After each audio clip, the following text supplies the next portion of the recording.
동성애 혁명, 동성애 혁명이라는 제목으로 하나님 말씀 나누려고 하는데요. 먼저 영상을 한번 같이 보겠습니다. 경기도의회는 최근 교회, 미션스쿨 등 종교단체를 포함하는 모든 사용자에게 동성애자, 트랜스젠더 등의 채용을 추진하기 위한 성평등위원회 설치 의무를 부과하는 조례를 통과시켰습니다. 이에 경기도민 3천여 명이 경기도청 앞에 모여 경기도 성평등조례는 차별금지법과 유사한 매우 위험한 조례라며 폐지를 외쳤습니다. 성평등조례가 대체 무엇이길래 이렇게 문제가 되는 것일까요? 젠더 플루이드, 데미젠더, 폴리젠더, 바이젠더. 여러분은 이런 용어들이 무슨 뜻인지 아십니까? 이런 생소한 용어들은 서구의 동성애 활동가들이 만들었습니다. 그들은 젠더 평등, 성평등을 주장합니다. 양성평등이나 성평등이나 그게 그거 아니냐고요? 아닙니다. 양성평등과 성평등은 완전히 다른 뜻입니다. 양성평등은 생물학적인 성인 남성과 여성 사이의 평등을 뜻하지만 성평등은 동성애자, 트랜스젠더를 포함한 50여 가지나 되는 다양한 성 정체성 사이의 평등을 뜻합니다. 젠더 플루이드, 젠더가 변하는 사람, 데미젠더, 반은 남성, 반은 여성인 사람, 폴리젠더, 한 가지 이상의 젠더를 가진 사람, 바이젠더, 남성이면서 여성인 사람, 남성이면서 동시에 여성인 사람이 있을 수 있을까요? 이런 젠더 이론을 아이들에게 교육하는 것이 옳다고 생각하십니까? 이러한 젠더, 성평등 이론을 먼저 받아들인 서구 사회를 보면 남자가 여자 화장실이나 탈의실에 들어갈 수 있게 돼 여성들의 성폭력 위험성이 높아지고 남자가 여자 종목에 출전하게 되어 남자 격투기 선수에게 맞은 상대 여성 선수의 두개골이 파손되는 등 심각한 폐해들이 속출하고 있습니다. 또한 캐나다에서는 자녀의 동성애 성향이나 성전환을 반대하는 부모의 양육권을 빼앗는 법안까지 통과됐습니다. 헌법 제36조 1항 혼인과 가족생활은 개인의 존엄과 양성의 평등을 기초로 성립되고 유지되어야 하며 국가는 이를 보장한다. 우리 헌법은 남녀 양성의 평등을 기초로 만들어져 있습니다. 그러나 최근 지방자치단체들이 젠더, 성평등 이론을 바탕으로 한 조례들을 쏟아내고 있어 문제가 심각합니다. 그중 가장 악한 성평등 조례를 만든 곳이 바로 경기도입니다. 우리 헌법은 양성평등 이념을 따르고 있음에도 불구하고 하위법인 조례를 성평등 이념을 따라 만드는 것은 위법입니다. 경기도의회 사무처와 시민단체들이 이 조례의 위법성을 지적하였으나 경기도의회는 이를 무시하고 성평등 조례 개정안을 통과시켰을 뿐 아니라 관련 사업에 무려 2조 7천억 원의 혈세를 사용하려고 합니다. 경기도 성평등 조례는 차별금지법과 유사한 효력을 발휘합니다. 차별금지법이 통과된 서구 사회의 교회가 어떻게 무너졌는지 기억하면서 우리 모두의 힘을 모아 순교의 각오로 싸워야 할 것입니다.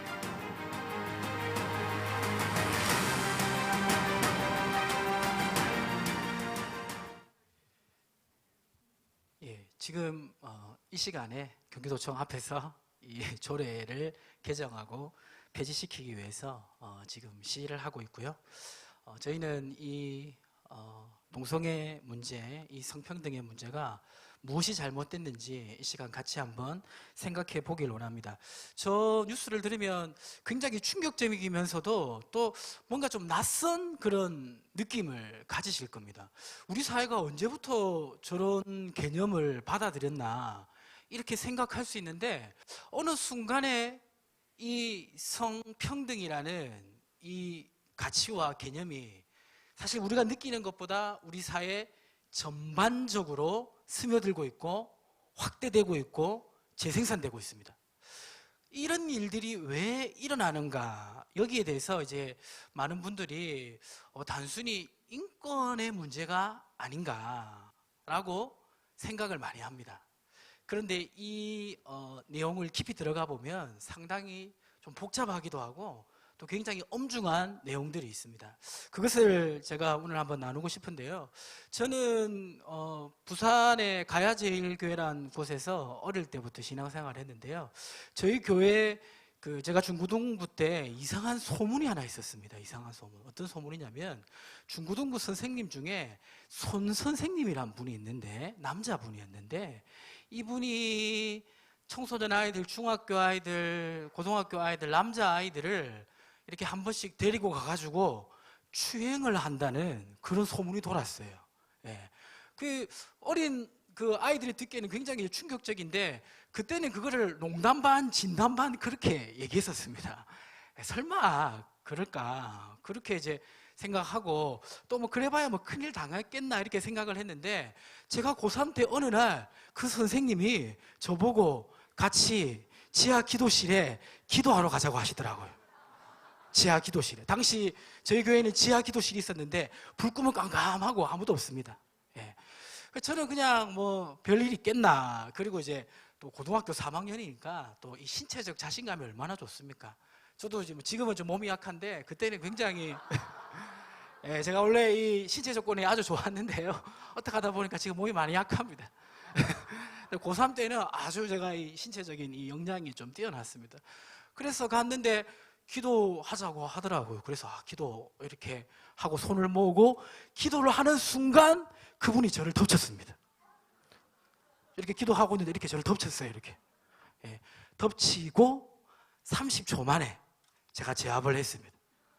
제압을 하고 그 선생님 멱살을 잡고 선생님 이게 지금 뭐 하는 짓입니까? 그때 선생님의 대답이 충격적이었어요. 나도 어떻게 안 돼.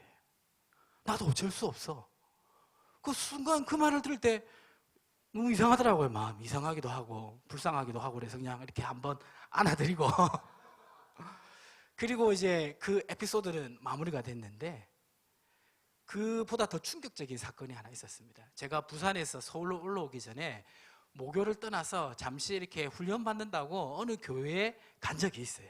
그래서 그 교회에서 훈련을 마치고 돌아오는 그 주에 새 신자로 그 선생님이 등록한 겁니다. 그래서 제가 선생님 이렇게 했는데 모른 척 하시더라고요.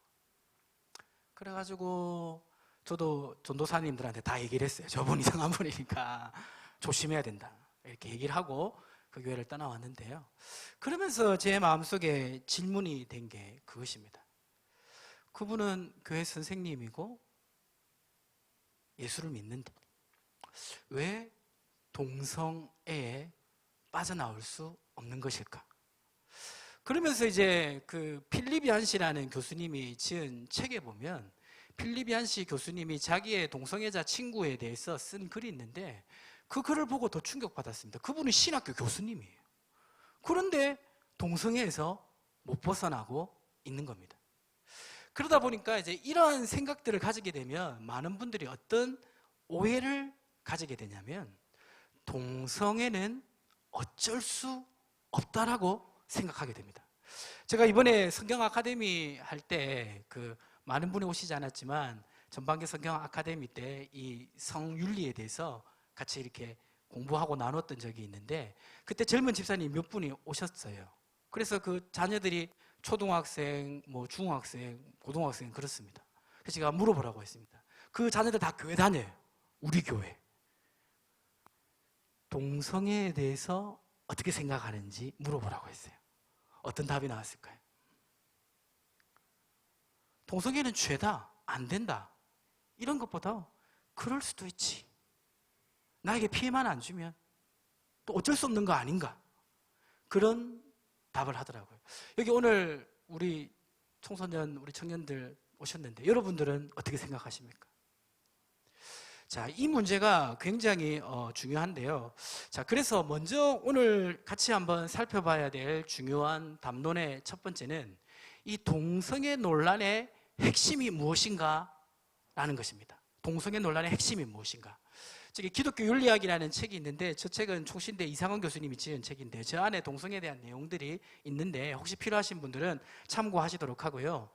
이 동성애 논란의 핵심은 결국에는 동성애가 선천적인가 후천적인가 하는 문제입니다. 선천적이라는 것은 태어날 때부터 동성애자로 태어나서 동성애를 바꿀 수 없다는 주장이 선천적이다. 후천적이라는 것은 아니다. 태어날 때는 정상적으로 태어나지만 자기가 선택해서 동성애자가 되는 것이다 라는 이 두 가지 의견이 서로 이렇게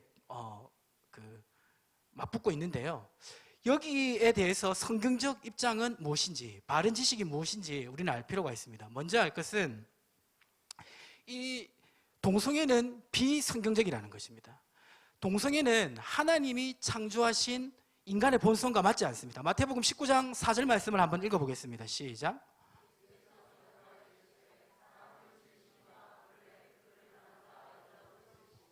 자, 그럼 레기 18장 22절, 19장 2절이죠. 같이 읽어보겠습니다. 시작.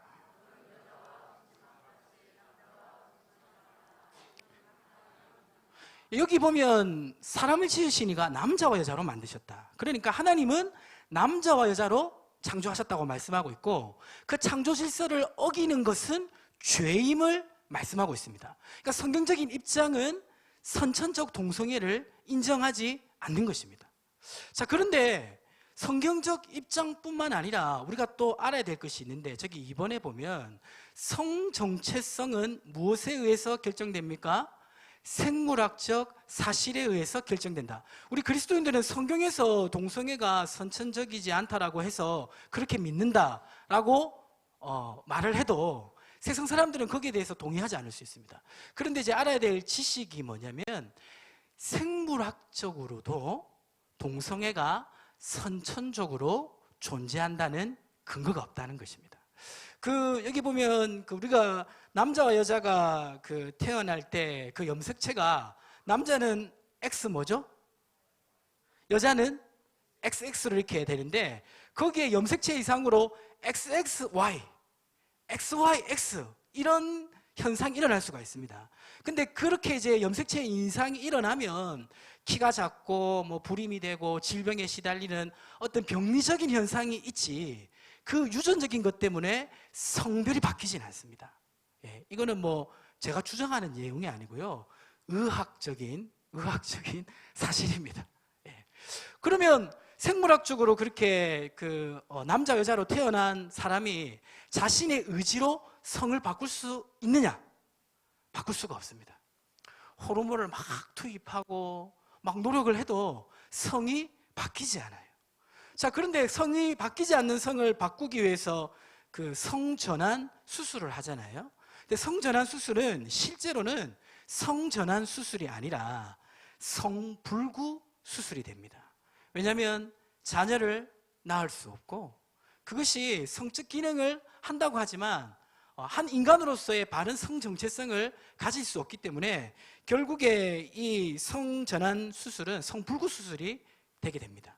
그리고 또 이제 알아야 될 사실이 있는데, 그것이 뭐냐면, 많은 사람들이 청소년기에 성 정체성의 혼란을 겪어요. 부분적으로 어른이 되는 과정 가운데. 그런데 그 중에 10의 9은 자기의 생물학적 정체성을 찾아갑니다.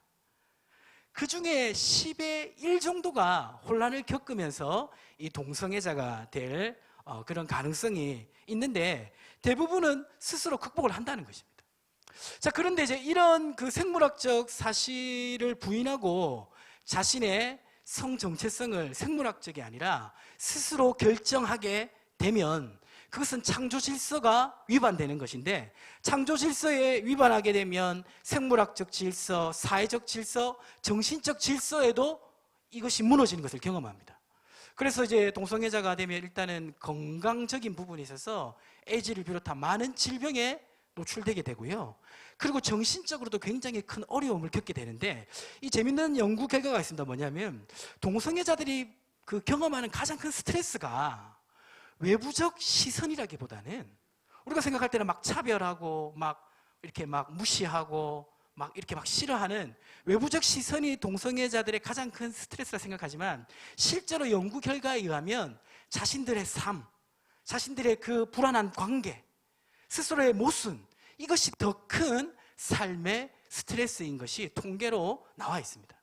그러니까 정서적으로도 굉장히 어려운 삶을 살게 되고, 트랜스젠더로 수술을 하게 되면 어떻게 생각하면 성적 자유를 찾았다 싶은데, 수술하는 순간 더 큰 삶의 모순에 직면하게 됩니다. 그래서 육체적, 정신적, 또 관계적으로 굉장히 어려운 삶을 살고 불행한 삶을 살다가 마감하는 것이 이 동성애자의 삶인 것입니다.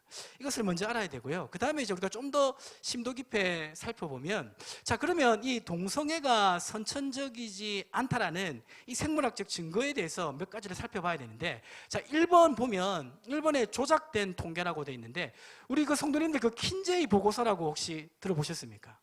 예, 들어보셨죠? 이 킨제이라는 사람은 원래 곤충학자인데 그 성에 대한 내용을 과학적으로 조사해서 그것을 나름대로 공신력 있게 사회에 발표한 사람입니다. 근데 이제 이 사람이 만든 통계가 굉장히 큰 영향력을 줬는데, 이 사람이 이제 그 동성애자에 대해서 조사를 하면서 어떤 결과를 밝혀놨냐면, 자, 저기 보세요. 밑에 보니까 백인 남성의 10%가 16세에서 55세까지 3년 이상 동성애를 경험한다라고 돼 있죠. 이게 이제 조사 결과입니다. 근데 저 조사 결과만 보면 저 통계가 높습니까, 낮습니까? 굉장히 높죠. 그러니까 10명 중에 1명은 동성애를 경험한다는 거죠. 그러니까 이런 통계들이 나오니까 지식 있는 사려 깊은 그리스도인들의 삶 속에 고민이 생긴 거예요. 아니, 그러면 동성애자가 이렇게 나오는 것이 선천적인 게 아닌가, 이런 생각을 하게 만들었습니다. 그래서 그 존 스토트 목사님이라고 혹시 아세요? 존 스토트 목사님, 유명한 목사님이는데, 그분이 현대 사회와 기독교적 문제에서 이 문제를 고민을 하다가 어떻게 답을 내렸냐면, 동성애는 선천적으로 나오는 사람이 있을 수도 있으니까 가정하에서 그것은 정죄할 수 없고, 후천적으로 자기가 선택해서 동성애자가 되는 사람만 정죄할 수 있다라는 이런 애매모호한 입장을 내어놓는데, 그 근거가 바로 저 킨제이 보고서 때문입니다. 그러니까 우리나라에도 지식 있는 그리스도인들이 이 영향을 받은 분이 있습니다. 제가 지금 조심스럽게 말씀드리는데, 제가 지금 말하는 이 내용은 다른 여타의 모든 부분에 대해서 말하는 게 아니라 동성애 문제와 관련해서 말씀드리는 겁니다. 그 영향을 받은 우리 한국의 대표적인 기독교 원로 어른 중에 손봉호 교수님이 계신데, 이분의 입장이 이 존 스토트 목사님 입장과 비슷합니다. 그리고 기윤실이라고 있는데, 기독교윤리 실천위원회가 있는데, 그 좋은 일 많이 하고 아주 그 기독교적으로 훌륭한 일을 많이 합니다. 그런데 동성애 문제에 대해서는 분명치가 않아요. 이런 입장입니다. 그리고 대놓고 동성애에 대해서 선천적이고 또 아주 그것이 인권이라고 주장하는 사이트가 있습니다. 혹시 어느 사이트인 줄 아세요? 예, 뉴스엔조이입니다. 뉴스엔조이. 뉴스엔조이가 이제 교회를 비판하고 하는 건 긍정적인 역할도 있을 수 있는데, 동성애 문제에 대해서는 완전히 왜곡된 입장이에요. 그래가지고 제가 뉴스엔조이 기사를 읽고 거기 글 쓴 기자분한테 메일도 보냈습니다. 당신은 무슨 근거로 이러한 내용들을 하느냐, 나랑 한번 얘기해보자, 이렇게 제가 메일을 보냈는데, 나는 당신과 논쟁하고 싶지 않습니다, 이런 답장만 제가 받았는데요. 이제 그런 흐름이 있는 것이죠. 근데 이제 문제는 뭐냐면, 존 스토트 목사님이 참고한 저 킨제이 보고서에 저 표본이 잘못된 것입니다. 왜 그러냐면 저 백인 남성의 10%를 잡는 저 통계가 일반 백인 남성을 통계로 잡은 게 아니라 감옥에 있는 죄수들을 표본으로 삼아서 통계를 낸 거예요. 그러니까 통계가 정확하지 않은 거죠. 그래서 이제 이런 그 동성애 운동을 하시는 분들은 이러한 그 의학적인 그런 가설을 세우고 연구를 해서 선천적 동성애를 지속적으로 주장하지만 의학적으로 밝혀진 것은 하나도 없습니다. 그 대표적인 것이 뭐가 있냐면, 저기 생물학적 근거에 첫 번째 봤을 때 호르몬. 이건 뭐냐면 어떤 이유에서든지 그 이성의 호르몬이 가다 투여되면 성이 바뀔 수 있다는 거예요. 예. 근데 이제 실제로는 우리가 호르몬이 살아가면서 이제 과다 투여되는 경우가 실제로는 거의 없습니다. 그러니까 주로 호르몬이 이제 많이 생성되는 거는 여성 호르몬이 그 콩을 먹으면 여성 호르몬이 많이 생긴다 하더라고요. 그러니까 제가 하루 삼시세끼 아침에도 두부 먹고 점심에는 콩볶음 먹고 저녁에는 청국장을 먹어도 호르몬이 많이 분비돼도 제가 여성으로 바뀌지 않는다는 거예요. 이제 우리 성도님들 중에서도 왜 그런 분 있잖아요. 보면 남자인데 왜 목소리가 굉장히 좀 여성스럽고 좀 여성적인 성격이 있으신 분 있잖아요. 여성 호르몬이 좀 많이 나오는 것 같은 그런 분들 있잖아요. 그리고 여자분들 중에서도 굉장히 남성적인 분이 있어요. 막 씩씩하고 막 일 잘하고, 이 남자인지 구분이 안 되는 분이 있어요. 근데 그런 분들도 실제로 자기 정체성이 바뀌는 경우는 없습니다. 삶 속에서는 남자로서 여자로서 오히려 그런 분이 더 매력적이에요. 그렇게 다가올 때도 있습니다. 그러니까 호르몬은 성정체성에 영향을 주지 않는다는 거죠. 그 다음에 이제 또 이 동성애 연구하시는 분들이 가설하는 요소인 게 뭐냐면 이 쌍둥이에요. 이 쌍둥이는 어떤 그 이제 논점이 있냐면 쌍둥이는 유전 정보가 거의 같습니다. 그러니까 동성애가 유전적으로 생길 수 있다라고 주장하기 위해서는 이런 가설이 가능하죠. 쌍둥이 한 명이 만약에 동성애자면 다른 한 명도 동성애자다. 그럼 이건 유전이다 얘기할 수 있는 거예요. 그래가지고 어느 동성애 학자가 이거를 조사를 해가지고 어떤 통계를 냈냐면 한 쌍둥이가 동성애자일 경우에 다른 쌍둥이도 동성애자일 확률이 50%라는 통계를 냈습니다. 굉장히 설득력 있는 거죠. 그러니까 이 내용이 지금 그 옛날에 몇 년 전에 유튜브 보니까 유튜브에도 막 사실인 것처럼 떠돌아다니는데 여기 이 조사도 문제가 있습니다. 왜 문제가 있냐면 여기에서 나온 이 쌍둥이 표본은 어디에서 모집된 거냐면 친동성애 잡지, 친동성애 신문들을 통해서 모집된 원래 동성애 성향이 있는 쌍둥이 그룹에서 이것을 모집한 겁니다. 그게 뒤에 밝혀졌죠. 그러니까 이제 이것이 아무런 공신력이 없는 것입니다. 그래서 뇌구조에 관한 것도 마찬가지예요. 동성애자는 뇌구조가 다르다.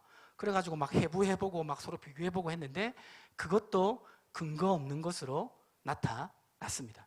그래서 이제 우리 그 기독교인들이 가져야 될 한 가지 확신은 뭐냐면 사실은 이제 동성애가 선천적으로 주장되는 것 같은 그런 뭐 의학적 근거나 이런 걸 보면 위축이 돼요. 아니 그러면 진짜 하나님이 동성애자를 만들어 놓고 태어날 때 동성애를 만들어 놓고 그거를 정죄하는 거는 말이 되지 않느냐 이렇게 이제 생각할 수 있지 않습니까? 근데 그런 모든 근거는 의학적으로 근거가 없습니다. 인정받은 것이 하나도 없습니다. 그래서 저기 저 밑에 보면 10월 27일 날 그 심야 토론이라고 적혀 있는데 저 토론이 뭐냐면 동성애 합법화에 대해서 동성애 반대 진영과 찬성 진영에서 토론을 했어요. 반대 진영에서 나오신 분이 누구냐면 이제 민주당의 금태섭 의원과 진중권 교수 찬성. 반대는 그 조용길 변호사님하고 장로님이신데 그리고 이제 이현주 의원하고 나와서 했는데 거기에서 논점 중에 동성애가 선천적이다 후천적이다 가지고 논쟁을 해요. 어떻게 됐을까요? 동성애가 선천적이다라고 주장하는 쪽이 완전히 패배했습니다. 예. 이 사실 이제 지금 이 의학적으로나 일반 사람들의 의식에도 이제는 동성애가 선천적이다라고 그렇게 믿지 않아요. 이것이 지금 동성애 논란의 핵심 가운데 있는 것입니다. 그래서 이거를 누구한테 가르쳐야 되냐면 우리 자녀들한테 가르쳐 줘야 됩니다. 그래서 우리 주일학교 선생님이나 또 이 많은 분들에게 이러한 것들을 알려줘야 될 의무가 있으신 분들은 이 부분을 좀 공부하시고 가르쳐 주시면 좋겠고 여기에 대해 필요한 논문을 제가 가지고 있습니다. 원하시는 분들은 저에게 말씀하시면 제가 보내드리도록 하겠습니다. 그래서 이제 주일학교 선생님이라든지 이런 분들은 좀 공부를 하시고 아이들에게 확실히 가르쳐 주십시오. 선천적 동성애는 없다. 그러면 후천적 동성애만 있는 것입니다. 자, 근데 그럼 문제는 뭐냐면 그럼 게임이 끝난 것처럼 보이잖아요. 그러면 선천적으로 동성애 없으면 다 자기 어떤 욕심이나 죄로 말미암아 후천적 동성애자만 있는데 그러면 동성애를 주장하는 이 모든 근거들은 이제 다 무너지는 게 아닌가 싶은데 핵심은 또 그게 아니에요. 지금 핵심은 그것을 비껴나갔습니다. 지금 핵심은 뭔지 아십니까? 지금의 논란은 선천적 동성애, 후천적 동성애는 이미 좀 선을 지났고요. 그건 이제 아주 핵심적인 논점이 아니에요. 지금 논점은 뭐냐면 선천적으로 동성애가 있든지 없든지 상관없다. 내가 좋아하면 인정해달라.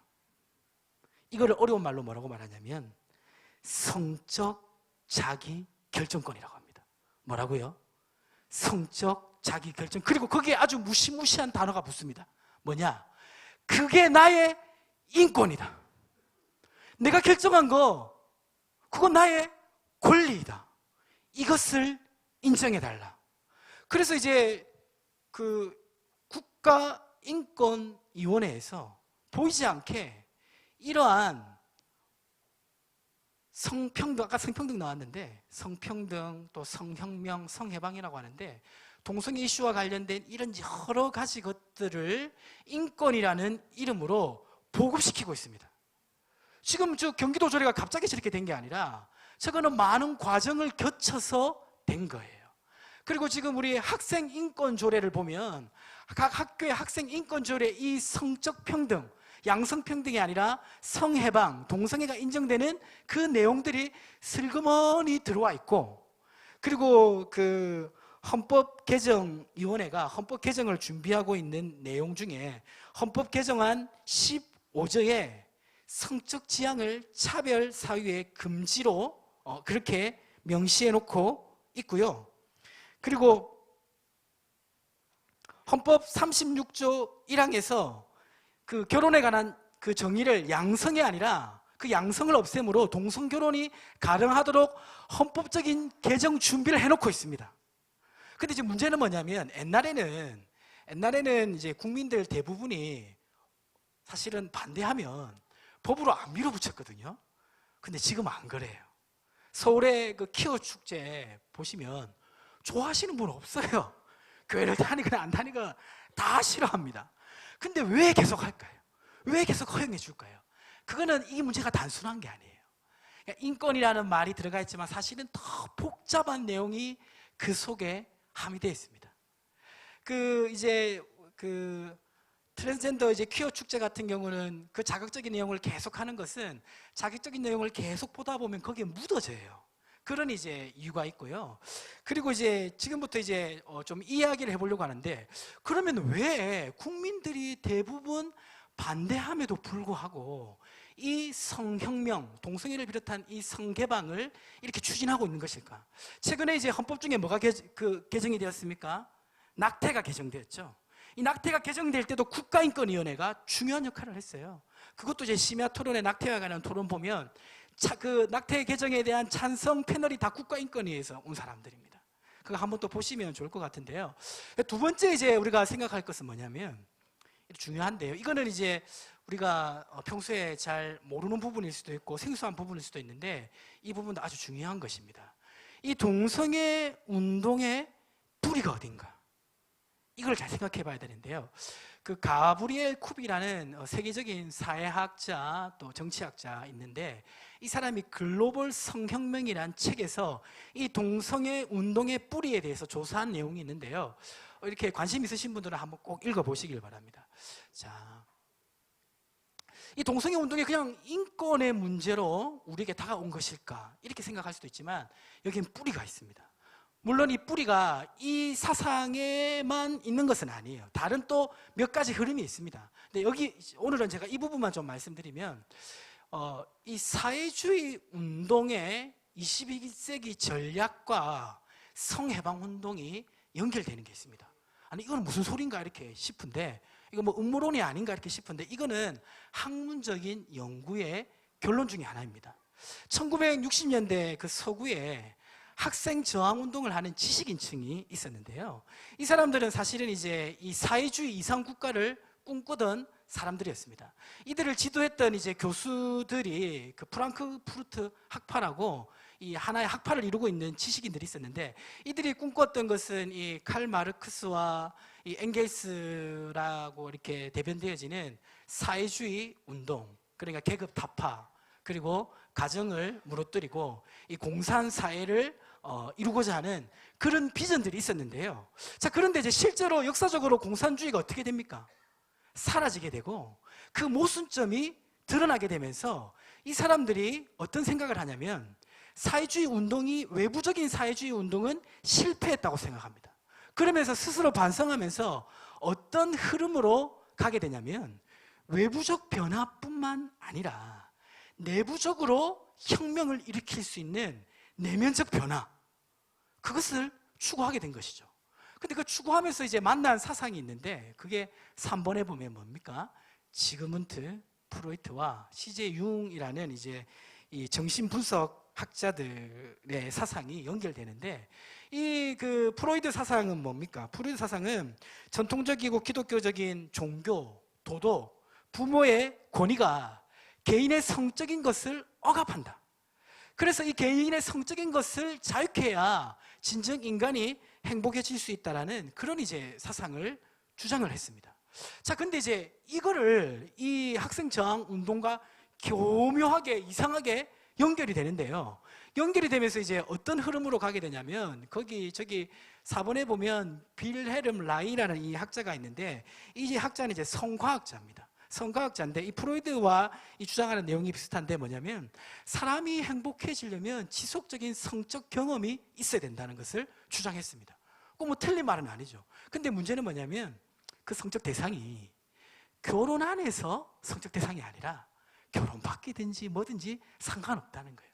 어떻게 하든지 그것이 충족되는 게 인간의 행복을 위한 길이라는 것입니다. 근데 이러한 학자들이 굉장히 큰 영향력을 끼쳐서 우리가 생각할 때는 말도 안 되는 소리다 생각할 수 있지만 사람들이 어느 순간부터 그런 사상에 이 서구에서 많은 젊은이들이 그런 것을 믿게 되는 것입니다. 믿게 되고 따르게 되다가 그러다가 어떻게 됩니까? 아까 5번에 알프레드 킨제이라고 했는데 이 킨제이는 많은 어떤 성적 현상들을 조사를 해가지고 보고서를 내놓는데 그 내용이 굉장히 충격적입니다. 그 내용 중에 하나가 아까 그 동성애에 관한 내용도 있었고 또 어떤 내용도 있냐면 여성의 50%가 혼전 성경험을 한다. 그리고 30%는 혼 후에도 간통을 한다. 그 외에도 어린아이도 성적 경험을 한다부터 해가지고 인간의 모든 삶의 포커스를 성적인 것이다라는 결론을 자기 나름대로 표본을 통해서 그것을 발표를 해버려요. 근데 많은 사람들이 아까 말했듯이 표본에 문제가 있음에도 불구하고 그것을 공신력 있는 자료로 믿게 되면서 어떤 일이 벌어지냐면 결혼이라는 어떤 제도 외에서 성경험을 해도 그게 나쁜 게 아니라 자연스러운 것이구나. 그러니까 이혼을 해도 그것이 어떤 인간에게 어떤 성적 필요를 위해서도 그러니까 사유 없는 이혼 말하는 거죠. 가능한 거구나. 동성애도 그럴 수 있는 거구나. 어린아이도 성적인 경험을 해야 그것이 건강해지는구나. 이런 사상들 그리고 포르노를 비롯한 음란물들을 보는 것이 인간에 유익하는 거구나라는 그런 생각들로 바뀌게 만드는 것입니다. 자, 그러고 이제 그 6번에 보면 여기 우리 익숙한 이름 있죠. 시몬드 보바르라는 여성이 있는데 이 성은 이제 그 페미니스트입니다. 페미니스트인데 실제로 이러한 사상들을 가지고 낙태 합법 또 스스로 이제 자기가 아는 이제 그 공간에 낙태 시술소를 만들고 자유연애를 주장하면서 서구 기독교의 근간이 되는 것을 이 피임이라든지 또 낙태를 통해서 무너뜨린 그런 역할들을 하게 됩니다. 그래서 이제 이러한 그 21세기의 이 흐름을 통해서 성혁명이라는 거대한 움직임이 서구부터 시작해가지고 세계를 움직이기 시작해요. 그러니까 동성애는 이 흐름의 하나인 겁니다. 자, 좀 빨리 가면 그래서 이제 일어나는 것들이 있는데 이러면서 이제 아까 앞의 내용과 비슷한 내용들인데요. 이런 것들이 점점점 확산됩니다. 아까 그 젠더 얘기가 나왔는데 그 젠더 이론이라는 것이 바로 그거예요. 그러니까 젠더 이론이 어떤 성을 가지든지 그 성을 인정해주고 그 성이 추구하는 것을 자유롭게 하는 그런 삶이 인간을 위한 보편적인 삶이라는 것이 이 젠더 이론입니다. 이렇게 이제 성해방, 성혁명 운동이 진행되는데 여기 이게 뭐냐면 이제 독일이 이 성개방이 이루어진 이 도표입니다. 1961년 이제 피임약이 허용되고 73년에 포르노가 합법화되고 76년에 낙태가 자유화되고 그리고 이제 이 동성애 합법화되면서 이 모든 것이 서구를 휘몰아쳤어요. 그리고 이제 이 유럽 인권 선언문이라고 있는데 이제 유럽 인권 선언문에서도 결혼에 대한 정의가 기본적인 인간 보편의 양성에 대한 정의가 아니라 동성이 허용되는 정의가 유럽 인권 선언문에 있습니다. 그리고 이 인권 선언문에 따라서 유럽 연합이 이 젠더 이데올로기를 가지고 여러 단체가 있습니다. 뭐 재판소도 있고 뭐 어떤 뭐 여러 가지 뭐 집행위원회도 있고 이런 위원회를 통해서 유럽 각국의 성평등에 대한 사상과 그런 행동을 하도록 압력을 계속해서 넣고 있습니다.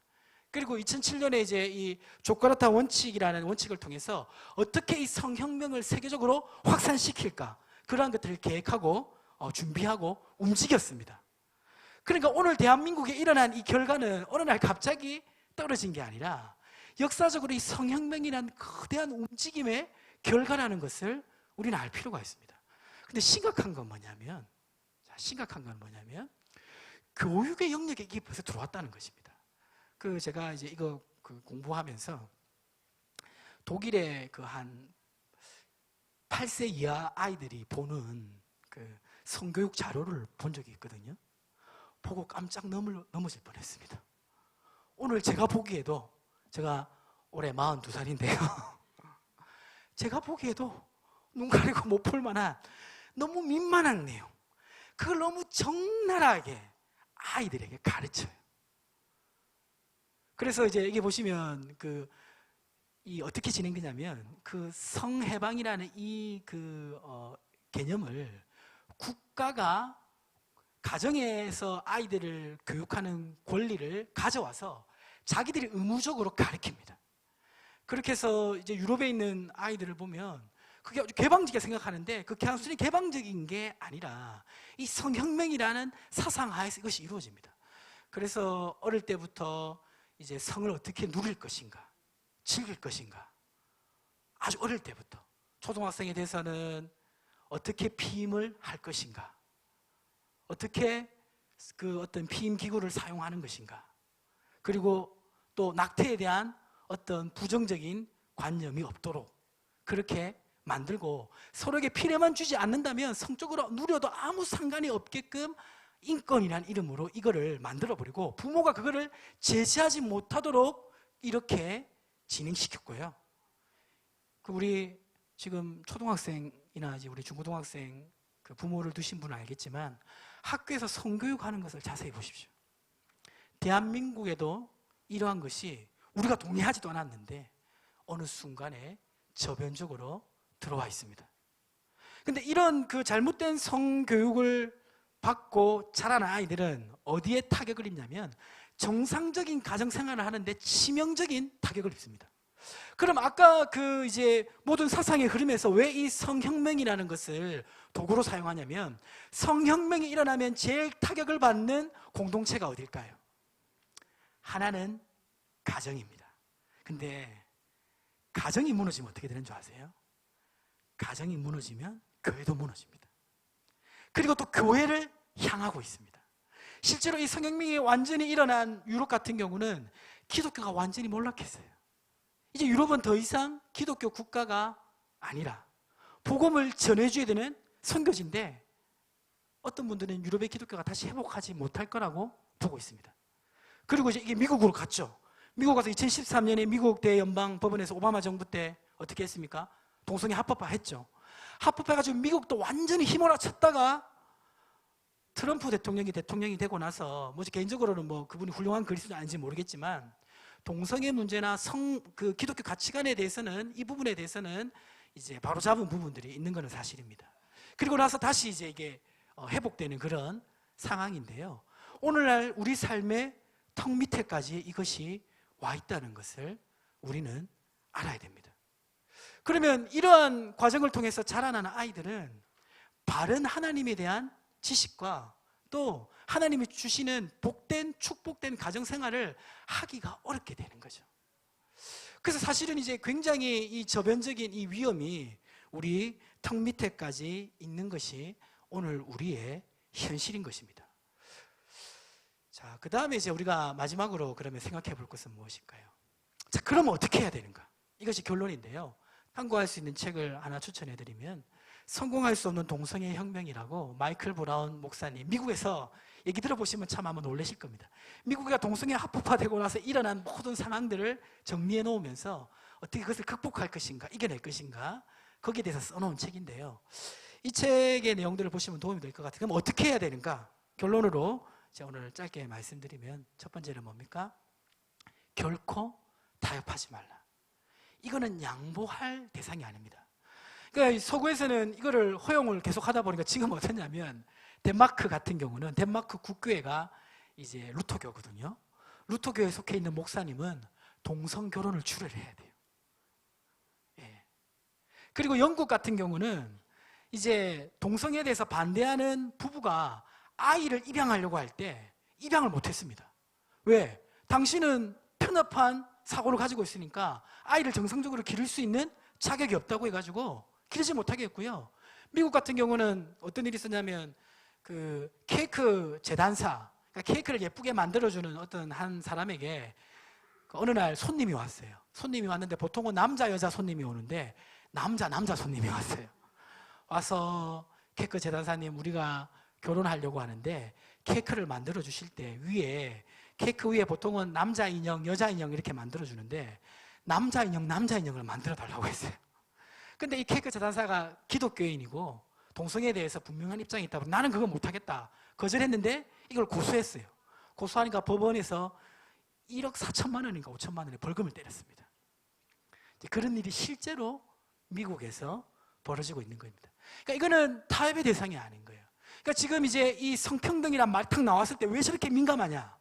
바로 그 속에 함의되어 있는 것들이 역사적으로 무엇인지 알고 깨어있는 사람들에게 보이니까 그것을 가만두는 것이 아니라 개정하고 항의하고 바꿔야 된다고 말하는 것입니다.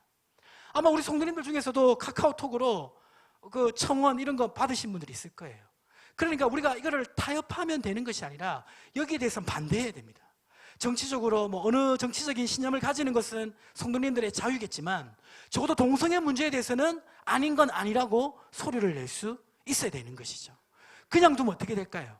그냥 두면 동성애 합법화로 가게 되는 수순이에요. 이미 밑바닥에 작업을 다 하고 정치적 힘이 있으면 전문가들은 아직은 정치적 힘이 없어요. 아직은 여론이 너무 강하고 정치적 힘도 없지만 정치적 힘을 얻으면 여론이 반대하더라도 밀어붙일 거라고 전문가들은 봅니다. 그래서 우리는 결코 타협하지 않는 그런 생각을 가지고 있어야 되고요. 두 번째로 이제 가져야 될 것이 뭐냐면 바른 진리를 선포해야 됩니다. 사실 제일 불쌍한 사람들이 누구냐면 동성애자들이에요.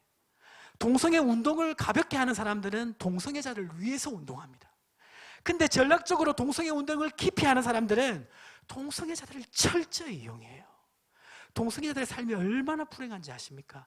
실제로 동성애에서 치료를 받으면 치료율이 70% 정도 됩니다. 근데 동성애가 합법화되면 치료받는 것 자체가 위법이 돼요. 치료받을 수가 없습니다. 자, 근데 동성애자가 자신의 성을 바꾸지 않고 살아가게 되면 생물학적 그 몸에 자신의 성을 맞추지 않으면 평생 불행한 삶을 살 수밖에 없습니다. 창조 질서가 그게 아니기 때문이죠. 그래서 우리는 동성애가 잘못된 거, 동성애가 선천적으로 증거가 없다는 거, 이것을 지속적으로 선포할 수 있어야 되는 것입니다. 그래서 세 번째로 이제 중요한 것이 뭐냐면, 자, 3번 한번 읽어볼까요? 시작. 자, 그 읽어보겠습니다. 시작. 우리가 동성애자를 막 이렇게 정죄하고 낙태하면 되나 막 이러면서 막 하지만 막상 중요한 이슈 중에 하나가 뭐냐면 우리의 삶 속에 성에 관한 하나님의 가르침을 우리가 쫓아야 된다는 겁니다. 우리 자녀들에게 바른 부부의 모습이 뭔지, 아름다운 가정의 모습이 뭔지 보여줘야 바른 것을 보고 느끼고 자란 아이들은 잘못된 것을 봤을 때 저게 잘못됐다고 바로 알아요. 근데 부모님이 바르지 못한 그런 부부관계나 이상한 어떤 성적 문제가 있다면 잘못된 것이 오더라도 그것이 잘못됐다는 것을 알지 못한다는 것입니다. 그래서 바른 도덕성을 유지해야 되고요. 그리고 우리 부모님들이 학교 교육에 이거를 맡겨두면 큰일 납니다. 절대로 학교 교육에 맡겨두면 안 돼요. 우리 할머님도 있고 부모님도 있을 텐데 내 자녀의 성교육은 나하고 교회가 함께 시켜야 되는 거예요. 잊지 마십시오. 아이들 다 버립니다. 그리고 4번 한번 읽어볼까요? 시작. 예, 결혼의 재정이 이게 참 웃긴 건데 이 동성애가 합법화되고 나서 이 성혁명이 일어나면 나중에는 어느 지경까지 되냐면요, 결혼을 재정의해요. 결혼은 뭡니까? 남자와 여자가 결혼하는 게 결혼이잖아요. 그 정의를 무너뜨립니다. 그러면 남자와 남자가 결혼해도 결혼, 남자 여자가 결혼해도 결혼이 돼요. 실제로 이제 그 미국 같은 경우는 이제 동성애 합법화된 주 같은 경우는 부모가 3명의 사람이 있습니다. 어떠냐면 남자가 성이 이제 그 양성이 있으면 생물학적으로 아이를 낳아주는 엄마하고도 부부고, 그리고 자기의 동성애자 애인하고도 부부면 부모가 3명이 되는 겁니다. 그런 말도 안 되는 일이 일어나고 있습니다. 성공할 수 없는, 웃긴 얘기인 것 같죠? 일어나고 있어요. 그리고 심지어는 페이스북에 보시면, 외국의 페이스북에 보시면 자기의 성을 50가지로 표현할 수 있습니다. 이런 거죠. 아침에는 남성이었다가 저녁에는 여성. 이게 말이 안 되는 것 같은데 그것이 하나의 문화처럼 확산되고 있어요. 그게 아주 재미처럼 보급되고 있습니다. 이게 성혁명의 운동의 흐름입니다.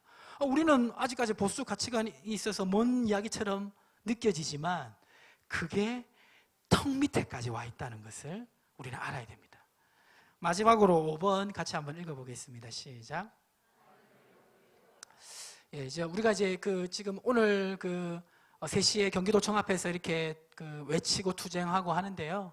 우리가 여러 모양으로 힘을 실어줘야 됩니다. 힘도 실어주고 또 내가 정치적인 어떤 판단을 할 때도 이거를 염두에 두고 판단을 해야 되고 그리스도에서 목소리를 분명히 내야 되고 또 얘기할 거를 얘기하고 고칠 걸 고치고 교육시킬 걸 교육시켜야 됩니다. 자, 그리고 마지막으로 우리가 기억해야 될 것은 뭐냐면 하나님의 역사하심을 사모해야 된다는 것입니다. 오늘날 우리 시대가 굉장히 영적으로 어렵고 가정과 교회나 많은 어려움들이 있는데 1967년 미국도 그랬습니다. 1967년에 미국에 히피족들이 많았는데 히피족들은 이제 미국과 베트남 전쟁의 이런 여러 가지 그런 정치적인 이런 것을 통해서 삶의 허무함을 느끼고 직업도 안 가지고 매일 놀기만 하고 막 성적으로 방정하고 그런 젊은이들이 굉장히 많았어요. 근데 그 히피족들이 회심하는 역사가 일어납니다. 미국의 갈보리 채플에 척 스미스 목사님이 막 히피족들 데리고 복음 전하고 또 우리가 오늘 듣는 가스펠송 있잖아요. 가스펠송, CCM. 오늘 우리가 많이 듣는 목마른 사슴이라든지 먼저 그의 나라와 그의 의를 구하라든지 오늘 우리가 많이 듣는 그 복음송들이 그때 그 히피족들을 회심케 하면서 그들의 음악 문화에 복음 가사가 적용되면서 만들어진 건데 그때 미국의 영적 부흥이 일어납니다. 그러니까 절대로 변하지 않을 것 같은 그 세상이 타락한 그 지점에서 변화되는 역사가 일어난 것입니다. 오늘 우리가 살아가는 이 대한민국의 이 상황 속에서도 너무나 어렵지만 하나님께서 다시금 우리의 자녀들, 젊은이들 또 이 나라와 이 가정을 새롭게 하실 줄 믿고 사모하며 나아갈 때 하나님이 새로운 역사를 허락해 주실 줄 믿습니다. 짧은 시간 말씀드렸는데 이 중요한 내용들 기억하시고 붙잡고 살아가시기를 주님의 이름으로 축복합니다. 이 시간 같이 한번 기도하시겠습니다.